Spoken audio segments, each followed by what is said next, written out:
তাহলে সমূহ বিপদ তার বলার অপেক্ষা রাখে না। ডিভিসির জলে রাজ্য সতর্ক। এখনো পর্যন্ত ৬৭,০০০ কিউসেক জল ছেড়েছে দামোদর ভ্যালি কর্পোরেশন। আর ডিভিসি জল ছাড়ায় জেলাগুলির পরিস্থিতি নিয়ে ইতিমধ্যেই রিপোর্ট সেচ দপ্তরের কাছে তলব করেছেন মুখ্য সচিব। কথা বলবো, প্রতিনিধি সোমরাজ বন্দ্যোপাধ্যায় রয়েছেন সঙ্গে। সোমরাজ, এই রিপোর্টে ঠিক কোন কোন জিনিস মেনশন করা হয়েছে, কি কি জানতে চাওয়া হয়েছে? প্রথমত ডিভিসির তরফে যে প্রায় ৬৭,০০০ কিউসেক জল ছাড়া হয়েছে তার দরুন কোন কোন জেলায় কি ধরনের পরিস্থিতি তৈরি হতে পারে সেটা অ্যাসেসমেন্ট করতে হবে সেচ দপ্তরকে। দ্বিতীয়ত কোন কোন এলাকায় বন্যা বা প্লাবিতর মতো পরিস্থিতি তৈরি হতে পারে। তৃতীয়ত ডিভিসির তরফে কেন এত জল ছাড়া হলো হঠাৎ করে, সেক্ষেত্রে বিহার বা ঝাড়খণ্ডে কি অতিরিক্ত বৃষ্টি হয়েছে, এই রিপোর্টও সেচ দপ্তরের সচিবকে দিতে বলেছেন রাজ্যের মুখ্য সচিব মনোজ পান্ত বলে নবান্ন সূত্রে খবর। পাশাপাশি আজ বিকেল ৪:৩০ থেকে জরুরি বৈঠক ডেকেছেন নবান্নে রাজ্যের মুখ্য সচিব মনোজ পান্ত। যেটা নবান্ন সূত্রে জানা যাচ্ছে, সব জেলাশাসকদের ভার্চুয়ালি উপস্থিত থাকতে বলা হয়েছে সেই বৈঠকে। যেহেতু ডিভিসির তরফে জল ছাড়া হয়েছে, ফলত বেশ কিছু অংশ জলমগ্ন তৈরি হতে পারে। ইতিমধ্যেই নবান্নের তরফে জেলাশাসকদের সতর্ক করা হয়েছে, কিন্তু রাজ্যের মুখ্য সচিব বৈঠক করে জেলাশাসকদের ফের কি কি পদক্ষেপ নেওয়ার প্রয়োজন রয়েছে বা এখনো পর্যন্ত ডিভিসির তরফে যে জল ছাড়া হচ্ছে সে কারণে নদীগুলির জলস্তর কোন জায়গায় রয়েছে, সার্বিক বিষয় নিয়ে তিনি পর্যালোচনা করবেন। এছাড়াও বিভিন্ন দপ্তরের সচিবদের উপস্থিত থাকারও নির্দেশ দেওয়া হয়েছে আজ নবান্নে বিকেল ৪:৩০ বৈঠকে।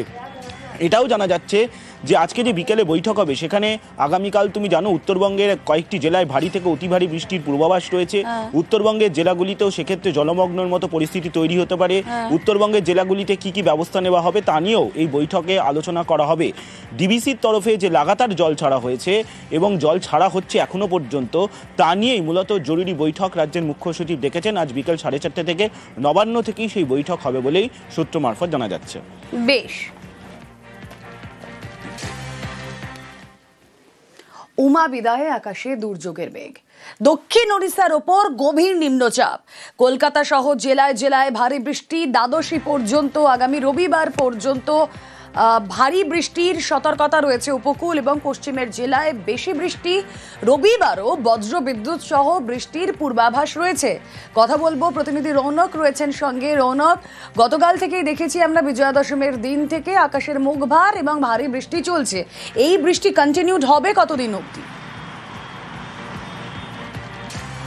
দেখো, আগামী সোমবার পর্যন্ত দক্ষিণবঙ্গ এবং উত্তরবঙ্গ দুই বঙ্গতেই এই বৃষ্টিপাত হবে। বিশেষ করে উত্তরবঙ্গে আগামী দুদিন এই বৃষ্টিপাতের পরিমাণ বাড়বে এবং অতি ভারী বৃষ্টিপাতের সতর্কতা রয়েছে উত্তরবঙ্গের দার্জিলিং, কালিম্পং, আলিপুরদুয়ার, জলপাইগুড়ি অর্থাৎ উপরের দিকের জেলাগুলিতে। বিশেষ করে আগামীকাল প্রায় ২০০ মিলিমিটারের কাছাকাছি বৃষ্টিপাতের একটা সম্ভাবনা দিয়েছে আলিপুর আবহাওয়া দফতর। এছাড়া উত্তরবঙ্গে যে নিচের দিকে জেলাগুলি রয়েছে অর্থাৎ উত্তর দিনাজপুর, দক্ষিণ দিনাজপুর, মালদা, এই জায়গাগুলিতেও ভারী বৃষ্টিপাতের সম্ভাবনা রয়েছে আগামীকাল এবং রবিবার।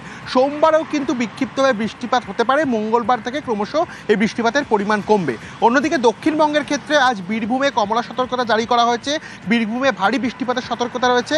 এছাড়াও যে উপকূলবর্তী অঞ্চলগুলি রয়েছে পশ্চিম মেদিনীপুর, দক্ষিণ ২৪ পরগনা, এই জেলাগুলিতেও আজ ভারী বৃষ্টিপাতের সতর্কতা রয়েছে। সঙ্গে ৫০ থেকে ৬০ কিলোমিটার প্রতি ঘন্টায় ঝোড়ো হাওয়া বওয়ারও একটা সম্ভাবনা দিয়েছে আলিপুর আবহাওয়া দপ্তর। এবং শহর কলকাতার দিকে যদি বলি তাহলে শহর কলকাতার ক্ষেত্রে সকাল থেকেই মেঘাচ্ছন্ন আকাশ, হালকা বৃষ্টিপাতের পূর্বাভাস রয়েছে কলকাতার ক্ষেত্রে।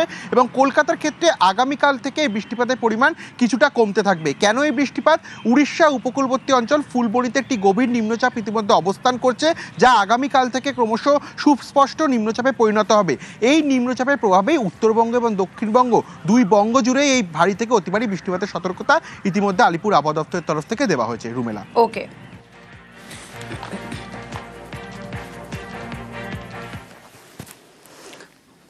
বিভিন্ন জায়গায় ভারী বৃষ্টি, কোথাও কোথাও ঝড়। আর দেখুন, কয়েক মিনিটের ঝড়ে কিরকম লন্ডভন্ড হয়ে গিয়েছে চন্দননগর। ঝড় কয়েক মিনিটের, আর তাতেই তছনছ চন্দননগরের নারুয়া শান্তির মাঠ। ঝড়ে ভেঙে পড়লো পুজো মণ্ডপ। ঝড়ের দাপটে পরপর গাছ ভেঙে বিপত্তি। একাধিক বাড়ির উপর গাছ ভেঙে পড়েছে। গাছ পড়ে ধসে গিয়েছে বাড়ির দেওয়ালও। কথা বলবো, সোমনাথ প্রতিনিধি রয়েছেন সঙ্গে। সোমনাথ, কয়েক মিনিটের ঝড়ে এই অবস্থা? দেখো, কয়েক সেকেন্ড ঝড়ে চন্দননগর নারুয়া শান্তিমাঠ এলাকায় যে পুজো মণ্ডপ রয়েছে সেই পুজো মণ্ডপের যেমন মণ্ডপ ভেঙে যায় এবং যে ঝাড়বাতি ভেঙে যায় এবং এলাকায় যে টিঙের ঘর ছিল সেই সব টিঙের ঘরে চাল উড়ে যায় এবং এলাকায় বেশ ক্ষয়ক্ষতি হয়। এই যে নারুয়া এলাকায় যে হঠাৎ কয়েক সেকেন্ডের মধ্যে ভোরবেলায় হঠাৎ একটি ঝড় আসে, ঝড় যেমন ঝোড়ো বৃষ্টি হচ্ছিল, যেমন ঝোড়ো হাওয়া ছিল, তার সাথে হঠাৎ এই ঝড়েতে ক্ষয়ক্ষতি হয় এলাকায়। রুমিলা, বেশ।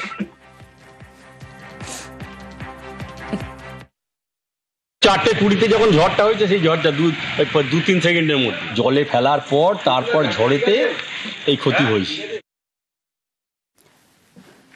না শুধু চন্দননগর নয়, ছবি দেখাবো আরো সন্দেশখালী, সেখানে কয়েক মিনিটের ঝড়ে লন্ডভন্ড। ঝড়ে তছনছ সন্দেশখালীর পাথরঘাটা গ্রাম। ঝড়ের দাপটে ভেঙে গিয়েছে শতাধিক কাঁচা বাড়ি, একাধিক বাড়ির উপর ভেঙে পড়েছে গাছ পড়ে বাড়ি ভেঙে জখম অন্তত 6। গুরুতর অবস্থায় জখম কয়েকজনকে হাসপাতালে ভর্তি করানো হয়েছে। ব্যাপক ক্ষয়ক্ষতি চাষের জমির, দুর্গতদের সরানো হয়েছে স্থানীয় ত্রাণ শিবিরে। ত্রাণ ও সাহায্যের আবেদন স্থানীয় বাসিন্দাদের। আমি ঘুমাচ্ছিলাম ঘরে, হঠাৎ করে শব্দ হওয়াতে উঠে গিয়েছিলাম, গিয়ে বাচ্চাটা কোলের থেকে ছুঁড়ে খাটের তলায় ফেলে দিয়েছিলাম। তারপর ঘরের ইট সব মাথায় করে মাথা ফুলে গিয়ে ঝোঁক খাটের তলায় প্রাণটা ঝাঁক করে বাঁচিয়েছি। ঘরের উপরের কান নিচে ইট পড়েছে সব ভেঙে। এটা একটু ত্রাণ দেওয়া অবশ্যই দরকার। সেক্ষেত্রে এমএলএ বা সবার বলা হয়েছে, ওরা আজকে